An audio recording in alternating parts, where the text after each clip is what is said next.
Welcome back, everybody, to me talking about not one book, nor two books, nor even 3 or 4 books, but today about 5 books, because we like to provide value for money around here. Well, not for money, unless you're part of my Patreon, but we'll talk about that in a second. Yes, today we're going to talk about The Demon Princess by Jack Vance, and we're going to do the usual, which is a quick introduction to what it is, and then we'll go right into spoilers, where those of you who want to catch up can first go and read the books, which is easy because they're short. So, without further ado, let's get started by saying thanks to one of my Patreon backers. Zen, this one's for you. Cheers.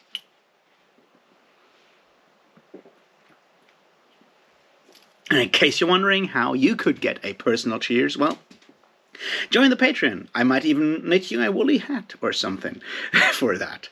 And I would really appreciate that. If you can't make it, that's fine. Don't worry. But yeah, I would really appreciate it. By now, let's actually get started and talk about The Demon Princess by Jack Vance. 5 books. 5 demon princes, and a lot of action somewhere out there in absurdist outer space.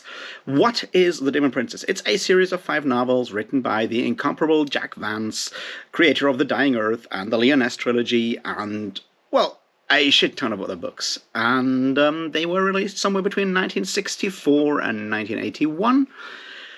And follow the adventures of one Kurt Gerson, who has made it his life's work to destroy 5 master criminals, the so-called Demon Princes. Each one of those books follows him and his attempt to get rid of one of those Demon Princes. And they are The Star King from 1964, The Killing Machine from 1964, The Palace of Love from 1965, The Face from 1979, and The Book of Dreams from 1981. And they're all pretty cool. And I'll tell you just a bit more before we get into the spoilery part. So, yes, this is technically science fiction. It is more on the space opera, almost science fantasy side of things. We'll get very little explanation of technology, which is typical for Jack Vance. We get a lot of really weird worlds and really funny, over-the-top interactions, which you're used to if you've read anything by Jack Vance, like those Dying Earth novels. And that's what makes this stand out. There is a certain comedic side to this. There are really funny scenes in there. There's a lot of over-the-top dialogue, and the worlds that Kurt Gerson visits over time are truly bizarre and fantastic.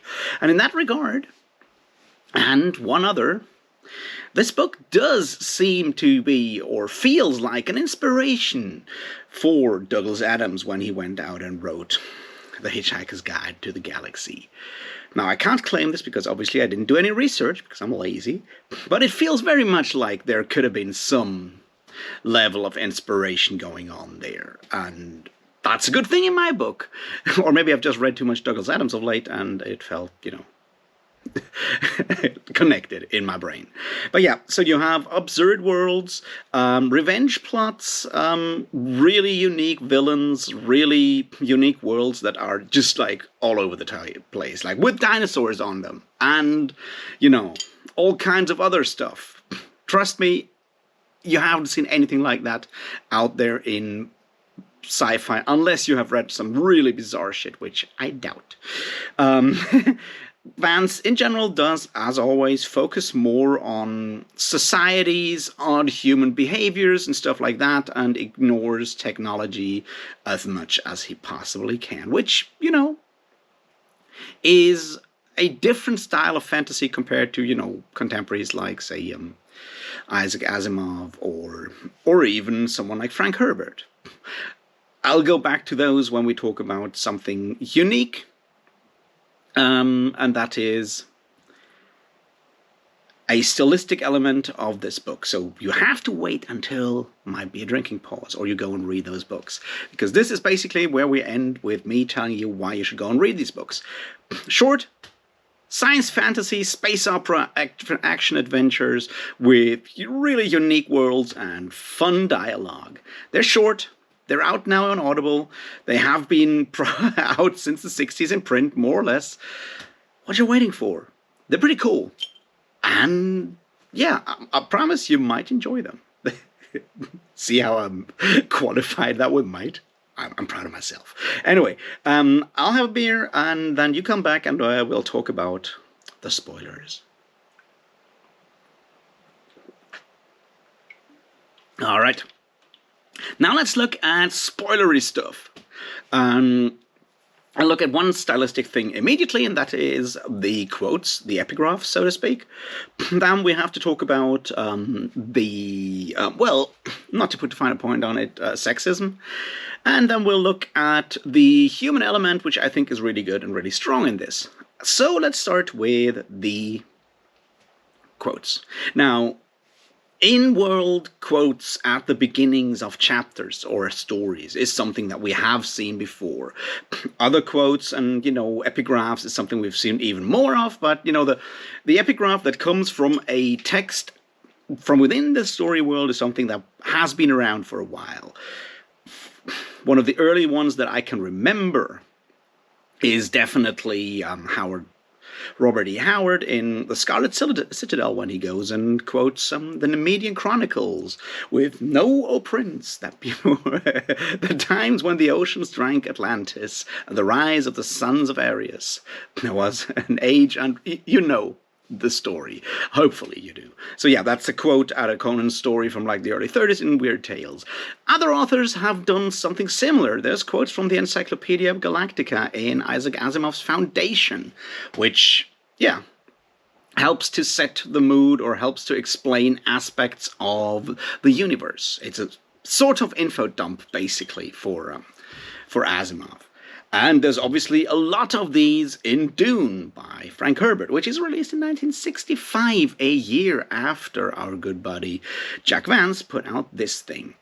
Now, here in the Demon Princess books, we almost over each chapter have one of these epigraphs, and they do combine certain things from the previous authors and add another thing, and I think that's why I wanted to point them out, because they're important. What do I mean? When we look at the Nemedian Chronicles quote at the beginning of The Scarlet Citadel, it does, in theory, provide some sort of information about the world by rattling off a bunch of, kingdoms and stuff, Nemedia, Aquilonia, and so forth, but not much more. It's mostly there to establish mood, to establish an atmosphere, and it succeeds in that. It's really cool. It even made it as the only bit from actual Conan Howard into that old Conan movie from the 1980s. So yeah, it clearly worked. But when we look at what Isaac Asimov does with Foundation when he quotes the Encyclopedia Britannica Galactica is equally interesting because it is clearly, as I said, an info dump. It drops, gives you like the larger background of what happened in a specific era of galactic history, stuff like that. It's just like a combined info dump at the beginning of a chapter or short story, because, some of those are basically short stories. And, that's pretty cool. It's super dry, but, it's supposed to be an encyclopedia article, so whatever. The quotes that we see in Dune are sort of history books, historiography, most of it written by Paul Atreides' wife. Not the one that actually, is the mother of his children, but the other one. And Princess Irulan. But they are also they provide mostly history background, but a little bit of, atmosphere as well. Now, what we see with how Jack Vance utilizes them is, in a broader sense, he does both of those. There are quotes that explain something. There are quotes that establish a mood. There are poems by fictitious poets. There are, entries from the Book of Known Worlds. There are speeches by politicians. There's all kinds of stuff in there. Something that we can then also see in, say, the Malazan Book of the Fallen, which was clearly influenced by Dune, and just like took the idea of the epigraph a bit further and used it for all kinds of stuff. Now, what did Jack Vance add? I would say he added humor, because you don't get humor with Isaac Asimov. He's not the humorous guy. And Robert E. Howard is clearly too anxious and too serious for his own good, and definitely does not do humor, at least not in most of his stories.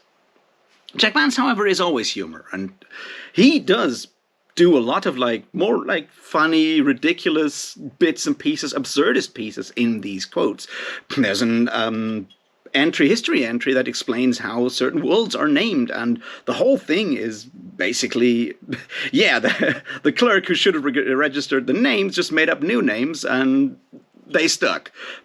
And if that doesn't sound like Hitchhiker's Guide to the Galaxy style of thing, then I don't know what does. But on the other hand, you get a political rant like the one about police brutality and basically fascism at the beginning of one of the chapters in The Star King, which does link thematically to the chapter where the IPCC, that intergalactic police consultant company, is mentioned for the first time, but it is still goes far beyond just giving you information about that organization. It does a lot of other things, and I think in that regard, Vance does utilize the epigraph in a way that most authors before him have not, and it took a long time for authors afterwards to do the same thing.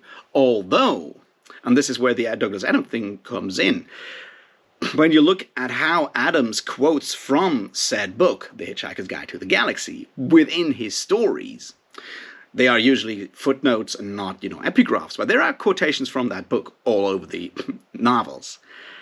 They do go in a very similar direction, because they are sometimes fairly laid out, encyclopedia entries about how certain things are.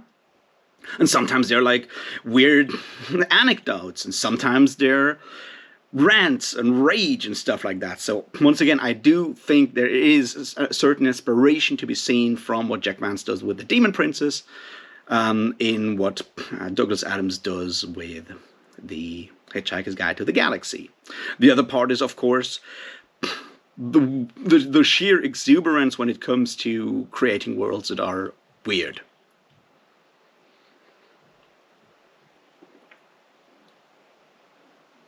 And now it's time to talk about the sexism. And it's a problem. Not to put too fine a point on it, the treatment of women, of female characters in these books is pretty bad. It is particularly bad in the first 3 novels. I would argue that it gets a bit more nuanced in the last 2 novels. But those are written 15 years later, so maybe there has been a bit of a change in attitude on Jack Vance's side, or, the times have just moved on. But the first 3 novels follow a very terrible pattern, and that is Kurth Gerson meets a woman. That woman gets into trouble. Kurth Gerson has to rescue her. They have a brief romance, and then Kurth Gerson moves on. And if you want to argue, play a bit of devil's advocate here, you could argue that a lot of these books are almost a parody, not a parody, but certainly an argument, or in argument with the special agent thriller, the James Bond novel, basically. And those girls are basically Bond girls in space. And Kurth Gerson is on a mission, and he just encountered these people. Sometimes they lead him to the supervillain that he's destroying this time around. Sometimes they're not exactly, and I guess he's a bit less of a terrible rapist than James Bond is. But then again, that's not that hard. But it is repetitive and is very limiting, and does, basically objectify and reduce the female characters, to plot devices around there in a way that reads very much out of time when you read them nowadays. It hasn't aged well at all. As I said, there's a bit more nuance in those characters in the last two books, where one character, Alice Rogue, in the final one, almost becomes an accomplice or does, at least have the same drive to revenge herself against Howard Allen Treesong that Kurt Gerson has. But, and there's certainly, whatever the name of that girl in the face, the Methling girl is, I have completely forgotten because, has a bit of her own mind in a lot of ways, and that's a bit more nuanced, but it's still far cry from perfect. And the fact that there's usually just one female character per book, at least one female character that gets to talk more than a few sentences, is, of course, its own kind of sad thing. Yeah, well, but it's unfortunately something that we have to deal with when we read a lot of classic sci-fi and fantasy written in these times by a lot of authors. And compared to, some of the other female characters that someone like Jack Vance has written in, say, Leoness, it is worse. It is not as good as in Leoness. And even Leoness has, its issues, to put it mildly. As I said, we need to talk about that. I think it's important to see that sort of nod towards the James Bond novel. I think it's pertinent because the rest of how Kurt Gerson behaves goes in a similar direction as well. And clearly those gangsters he's hunting down are larger than life, kind of almost Bond-style villains. So I think that argument can be made, but then again, the Bond girl is already a terrible trope in those novels and in those movies, so why copy it, right? Without actually subverting the trope.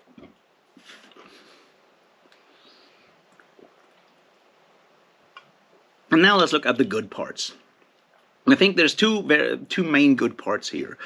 One is how Vance uses his absurd world building to poke fun or criticize or parody certain aspects of human society, and the other is his remarkable, depth of some of those villains and on how he, looks at supervillains in that regard, and in general at human interactions, which is where Jack Vance's strength has always lain, no matter which book you read.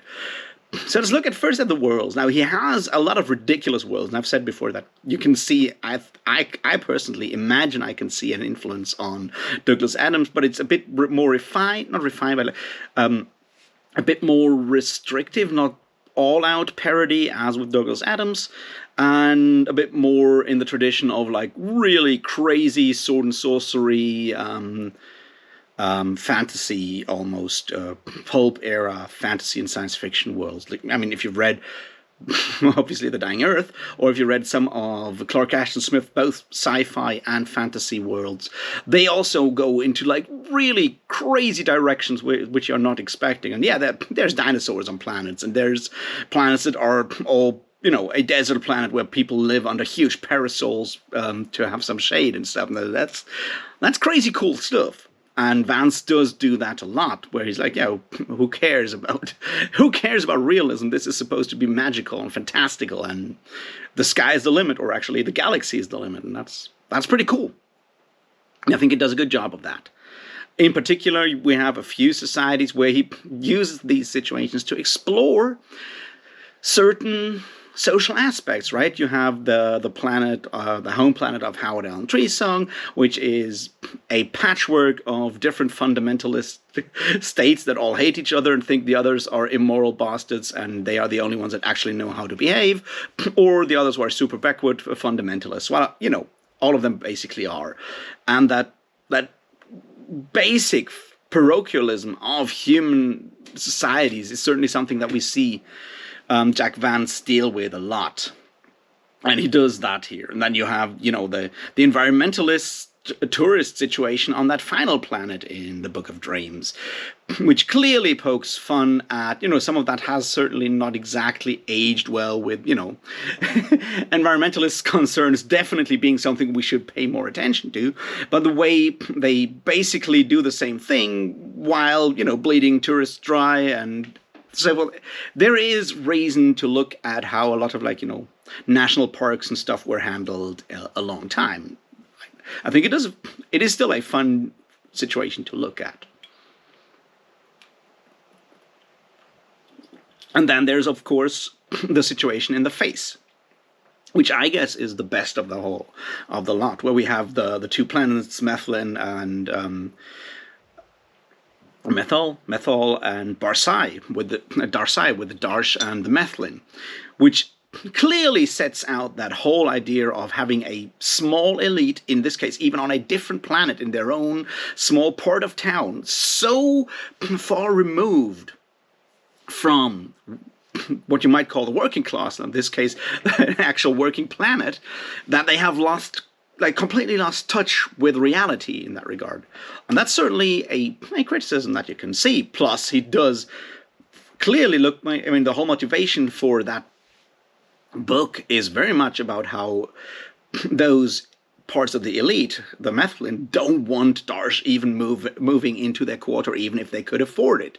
Which, yeah, if you see this was written by someone who has lived through the 50s, 60s, and 70s, in America, you might draw some parallels here that are probably all about your interpretation. But yeah, if you want to look at segregation, or how segregation did sort of persist way longer than you might think, and how there's always that interaction between race and economic power, that intersection, yeah, he does play with all of that, and he gives us even like an oddly satisfying ending with the face, basically. And I think that's a really clever thing that he did in what is essentially still a fairly straightforward revenge plot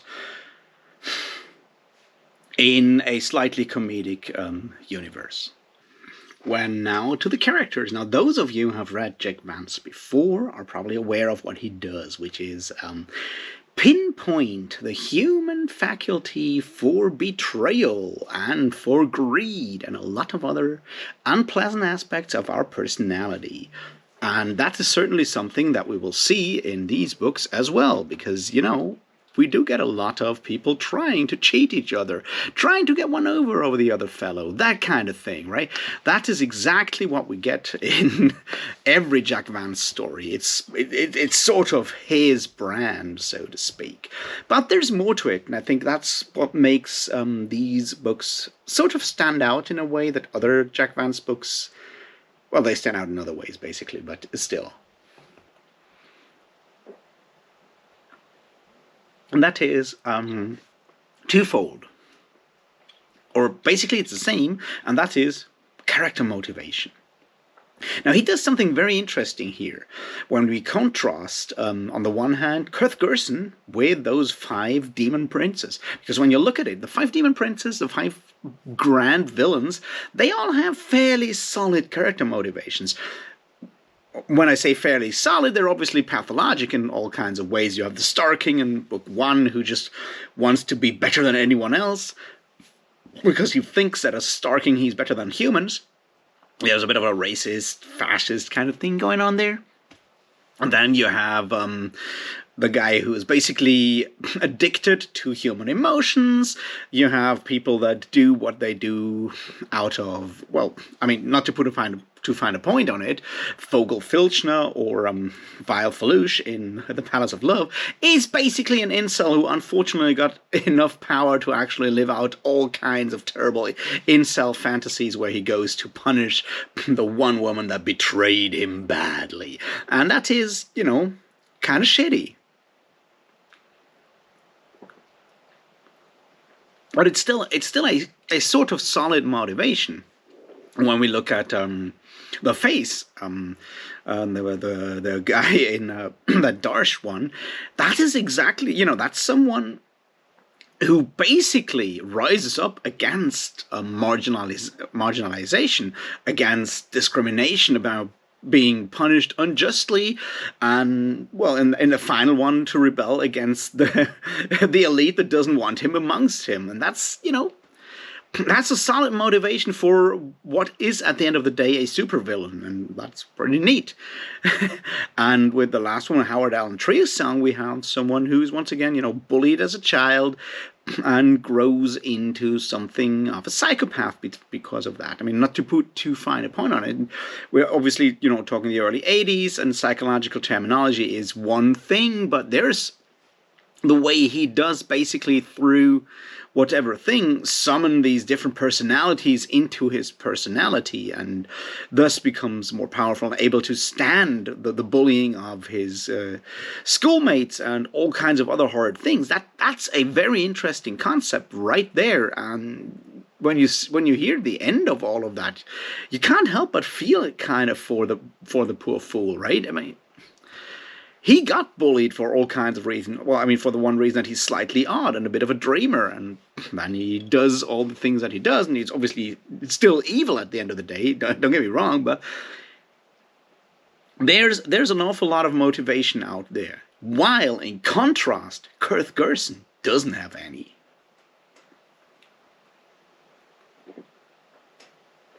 What do I mean by that? Well, Kurth Gerson doesn't have character motivation, right? Yes, his planet was enslaved and all, but it is made very, very clear that Kurth Gerson is not the one who decides to go on that revenge quest. It's his grandfather who basically forms him into a fanatic, into a fundamentalist that has no other function outside of this one thing, which is go and kill those people. And I think that's a very interesting contrast, where we have villains that are clearly evil, criminals, that have all kinds of social, personal, and whatnot reasons to be the people that they are, some of them better than others, but they do have them. And we have this supposed good guy who doesn't have any motivation except revenge. And the question is revenge actually a good motivation? Is it understandable? Well, generally, yes, it's an understandable emotion that we all sometimes have, but most of us don't take it that far. Plus, it is even made clear that not even that counts, because the person who feels that insult really keenly is not Kurth, it's his grandfather. So we see the influence that parents or grandparents have on the radicalization of children very clearly in this book. Something that we also see, obviously, in Karsa Orlong and his grandfather at the beginning of House of Chains. But, I just like to draw parallels. But yeah, we see that, and the question is, like, if that is your only thing, if you're that single-minded, that monomaniacal, what happens if that purpose falls away? And Jack Vance does not give us the happy end, right? Yes, he's in there with that final girl, with Alice Rogue, but we see him feeling empty flying out there because he does not have any positive motivation, any positive goals, or any sense of what it means to be human. He's not very human at the end of the day. He's pretty inhuman in the things that he does. And I think that's a twist to something that we see often in Jack Vance, but very well explored in these 5 novels. Because revenge plots are very, very common with Jack Vance, right? We have, obviously, Kugel doing the same dumb revenge thing twice, because he is that kind of guy. And revenge shows up a lot in, say, Leoness as well. And yeah, it's clearly a theme that Jack Vance is personally interested in, or personally fascinated by. But I think the exploration of all of that and the fanaticism behind it in Demon Princess, in what is at its heart still a fairly straightforward, almost comedic, high adventure style novel, goes deeper than you might think. And I think there's one other thing that we should keep in mind, which I found interesting. And that is the way Jack Vance characterizes. Now, we have spoken about the whole show, don't tell, and so forth. Jack Vance doesn't necessarily do that, but he does also not do tell in the way we are used to. Now, if you go and read certain very popular authors, they make it very clear who's good, who's evil. They make it very clear who and how people feel and so forth. They're not exactly show don't tell people. They tell you clearly what's going on, but they also do repetition. And that's something that we have learned, or not learned, but I have gotten used to in fantasy and science fiction in recent years, recent decades actually. That the important things, the points are hammered home repetitively and again and again and again. It just happens all the time, right? And that's not what you get in your Jack Vance or in other fantasy or science fiction of like the 50s or 60s.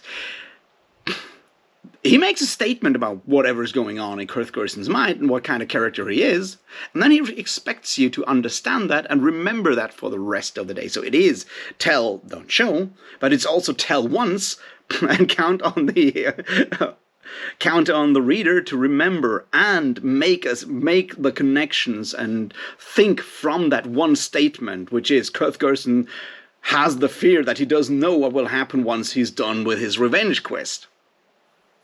Or Kurt Gerson never really wanted to do this, it was his grandfather. And then you can start thinking from there and draw your own conclusions and stuff. He gives you bits and pieces from which to start your own interpretation and thinking about the novels. And that is something that is very, very typical for a lot of older fantasy and science fiction in a lot of cases. And it's very easy to overlook that and say, oh, but these characters are flat. They're basically standards. Nothing much is going on there. Like, yeah, but there's reasons for that, and he kind of gives you those reasons. But it's very easy to overlook that because we're no longer used to reading books written in that specific style. And I found that very interesting when thinking about the Demon Princess novels. So, in conclusion, I did enjoy those 5 books. They made me think more than I thought they would. They are not as, moving to me as Leoness is, and not as ridiculously over-the-top funny as The Dying Earth is, but I enjoyed them a lot. Probably more than I did the Planet of Adventure stories, which do, however, definitely win with the best Jack Vance book title with Servants of the Wank. I'm sorry, that one is just too good. But it's very interesting, and for those of us who have gotten used to a fairly drab and realistic galaxy where all planets make physical sense, it's kind of, refreshing to go out and read of the Gaian Reach, which is, sort of that version of the galaxy that Jack Vance is writing about, to look at the Gaian Reach and look at how people behave there and see all the possibilities that an active imagination can put into sci-fi just as much as into fantasy. And we're not used to seeing that happen that much anymore, which, as I said, is a shame. And Jack Vance still does that fantastically in a way that, more people should do. So I obviously, if you're, still here, even though I said it's the spoiler part, go read those books. They're fun. They're adventurous. And I enjoyed them a lot. And I'm really happy they finally are out on Audible. And I could finally read them, listen to them. You know what I mean? Because I've been waiting for that for months, if not for years. And ever since I saw the announcement that they would be out on Audible, I was really looking forward to this. And I was not disappointed. It was an engaging week of reading Jack Vance again, and he has this distinct prose, this very unique Vancian prose. I mean, people call it Vancian prose for a reason, right? That is, this weirdly exuberant, picaresque style of people talking to each other and both trying to bullshit the other person, and both knowing that the other person is trying to bullshit them, and it's just, I don't know, no one writes that kind of dialogue like Jack Vance, and I'm just always happy when I read it. And that's that. I hope you enjoyed this. If you made it this far, thank you. Sorry for the jump cut. My camera has been acting up a lot recently. It's something that's bothering me because I have no idea how to pay for a new one if this one actually goes down. But it is what it is. Have a great day. Don't get killed by the heat wave. I'll talk to you in the next one. And until then, cheers.